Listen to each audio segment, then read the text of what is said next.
इसके परिप्रेक्ष्य में आपका बैकग्राउंड थोड़ा बताना चाहता हूं। आप सभी जानते होंगे कि लद्दाख यूटी बनने के बाद यहाँ पे एक पॉलिटिकल डिमांड रही है 6 शेड्यूल की या स्टेटहुड की। तो उस सिलसिले में यहाँ पे जो 2 बॉडीज हैं, अपेक्स बॉडी ले और केडीए करगिल, उनका सेंट्रल गवर्नमेंट के साथ एक लंबा टॉक्स का सिलसिला चल रहा है। वो काफ़ी दिनों से सिलसिला चल रहा है। उसमें डिफरेंट सेटअप है, हाई पावर कमेटी है जिसमें डिसीजन लिए जाते हैं और उसमें एक और छोटी कमेटी भी है, सब कमिटीज भी हैं। और इस सिलसिला इसमें काफ़ी कुछ मिला भी है।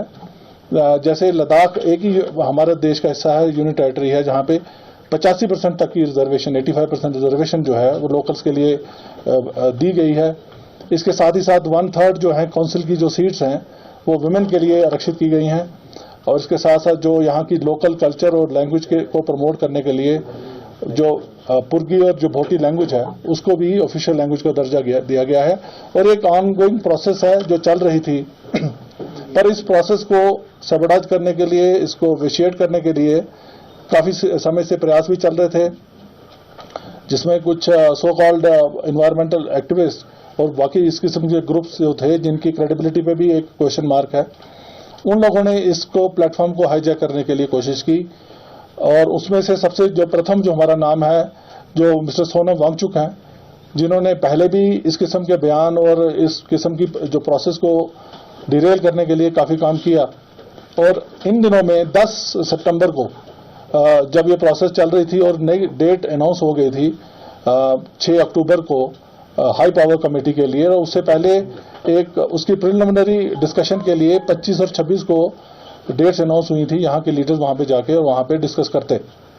पर उससे पहले एक अनशन शुरू किया गया और उस अनशन को प्लेटफॉर्म बनाया गया जिसमें इस किस्म के तत्व जो हैं उनको बुला के इन्वाइट करके और एक यहाँ का जो एक पीस और जो लॉ एंड ऑर्डर का एनवायरनमेंट था उसको विशिएट करने की कोशिश की गई।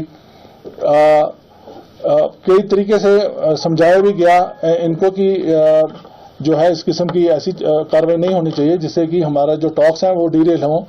पर फिर भी ये जो प्रोसेस, जो भूख हड़ताल जो है वो ख़त्म नहीं की गई। और इन्हीं दिनों में run up to the talks हमने देखा कि एक उसमें इंक्रीज आई, जिस किस्म के बयान दिए गए, जिस किस्म के जो वहाँ पे वीडियो वायरल किए गए, जिसमें हमें लगता था कि लॉ एंड ऑर्डर को काफ़ी खतरा है।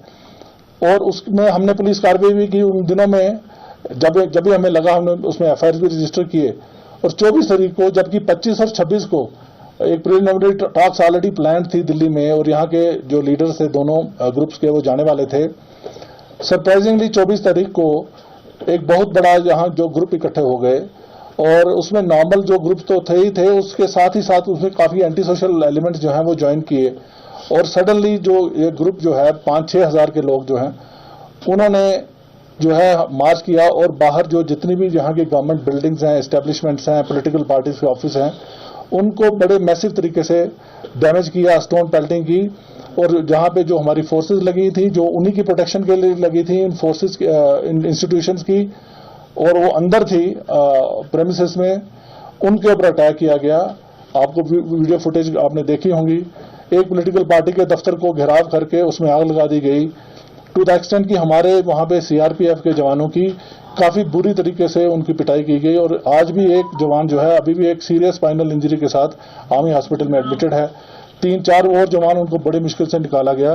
तो उसी बिल्डिंग में हमारी 4 महिला पुलिस लद्दाख की जो थी वो फंस गई और उसको बिल्डिंग को बाहर से आग लगा दी गई। आप समझ सकते हैं कितना मैसिव एक अटैक था। और उसके बाद यही जो मॉब है और उससे भी ज़्यादा बड़ा मॉब जो है यहाँ पे आज हम बैठे हैं इसी प्रेमिसेस में, यहाँ पे काउंसिल बिल्डिंग है, यहाँ पे जो यहाँ की सरकार है उसका हेडक्वार्टर है, उस पर अटैक किया गया, उसको आग लगा दी गई। और इसी में यहाँ पे हमारे जितने भी सारे ब्यूरोक्रेसी जो सारी इसी प्रेमिसेस में थी, इन सभी को खतरा था। और उस अटैक को जब इतने मैसिव अटैक को जब रोकने के लिए सेल्फ डिफेंस में फायरिंग इंसिडेंट हुई जिसमें 4 अनफॉर्चुनेट डेथ्स हुई। और इसमें जो टोटल नंबर ऑफ जो हमारे इंजर्ड है, सीवियरली इंजर्ड जो है, पहले दिन ही हमारे 32 निकले। और उसके बाद में जो है काफ़ी लोग और इंजर्ड हुए। मेरी अपनी गाड़ी जो है, मेरे पे भी अटैक हुआ, मैं लकीली सर्वाइव किया छोटी मोटी चोटों से, और हमारी गाड़ी तोड़ दी गई। इस मॉब के माहौल में 4 बजे तक हमने, ये कोई 11:30-12 बजे के करीब का वाक़या जब ये वायलेंस शुरू हुई, पर हमने 4 बजे तक इसको कम्प्लीटली अंडर कंट्रोल लेके आ गए और एक जो है कर्फ्यू वारंट ऑफिस किया गया, फोर्सेज लाई गई और जो बाकी रिलीफ है उसके लिए हमने काम किया। टोटल जो इंजर्ड थे, जो सीवियरली इंजर्ड हमारे पुलिस पर्सनल थे, उसमें 17 सीआरपीएफ के थे, 15 लद्दाख पुलिस के थे। पर बाद में जब हमने देखा जो माइनर इंजरीज जो बाकी डिप्लॉयमेंट थी हमारे ओवरऑल सिटी में, हमारा नंबर कोई 70-80 के करीब पहुंचा। उसी तरीके से कोई 70-80 के करीब जो है सिविलियन जो है वो इंजर्ड हुए। उसमें जो 7 जो थे वो सीरियस थे, क्रिटिकल थे। एक क्रिटिकल जो लड़की थी उसको एयरलिफ्ट करके नेक्स्ट डे दिल्ली एडवांस जो मेडिकल अटेंशन के लिए भेजा गया और अभी जो है कुछ 6-7 लोग जो हैं लद्दाख हॉस्पिटल में जो हैं वो है, पर वो रिकवर कर रहे हैं सारे। मैं आपकी तरफ से पूरे लद्दाख को ये मैसेज देना चाहता हूं, लद्दाख पुलिस आप ही का अंग है।